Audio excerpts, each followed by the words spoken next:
Well, greetings to you. Just a word today about the Church of England. I've been here before, a few years ago, having a moan. Yet again, we have limp-wristed bishops. One last one, Bishop of Oxford, writing to Nigel Farage, implying that he was politicising mass illegal immigration. Well, if mass illegal immigration isn't about politics, what is it about? Of course it's about politics. It's all about politics because it's our politicians who are facilitating this, much to the chagrin of our ordinary people. So I remember back in the 60s having to listen to the BBC Thought for the Day by another Bishop of Oxford, whose name escapes me, who was another limp-wristed agnostic who didn't really believe Foursquare and anything at all. And we have the Archbishop of York in my own backyard here, Stephen Cottrell, who also takes the same view that mass immigration is a good thing. I go further, mass non-Christian immigration is a good thing. You would have thought he would take a different view. The head of the church, King Charles III, actually also believes that mass non-Christian immigration is a good thing. So nobody actually is standing up for the Church of England. Nobody's standing up for Christianity.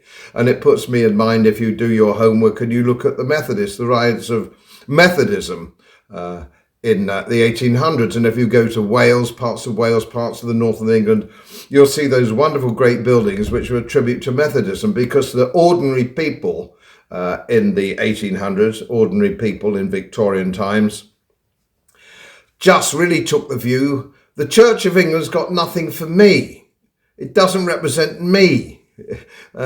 And this is something that I think now is reflected in our empty churches, and the willingness of people who feel they need some spiritual home, or they want to look at spiritualism in some way, or some kind of religious or near-religious following, which is normally now for the English middle class climate change. You know, they don't go to church now, but they worship at the altar of so-called climate change, regardless of any scientific evidence one way or the other. But leaving that aside, people reach out to other things. I know my sister reached out to Roman Catholicism many, many years ago.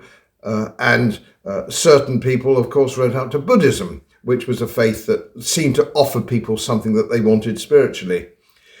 But we're abandoning that now, and it's leaving a cavernous hole in our lives, and no good will come of it. And it's a shame, because the Anglican Church has the most wonderful buildings and the most wonderful church music. And people now, at the way things are at the moment, are screaming out for that. They want that. They want to embrace that. But Anglican Church leaders don't seem to want us to do that. So this latest letter to Nigel Farage from the Bishop of Oxford shows exactly what the problem is. It pinpoints the problem. And the problem isn't with Nigel Farage, it's with the Bishop of bloody Oxford. As most of you know, my work is very heavily independently research-based, and I get my information from all over the world. It would help if you press the subscribe button and the little bell next to it, because the more subscribers I have, the more likely it is that international independent research institutes will share their material with me. It's most helpful, and then of course I automatically share it with you. So, surprise, won't cost you anything. Thank you very much.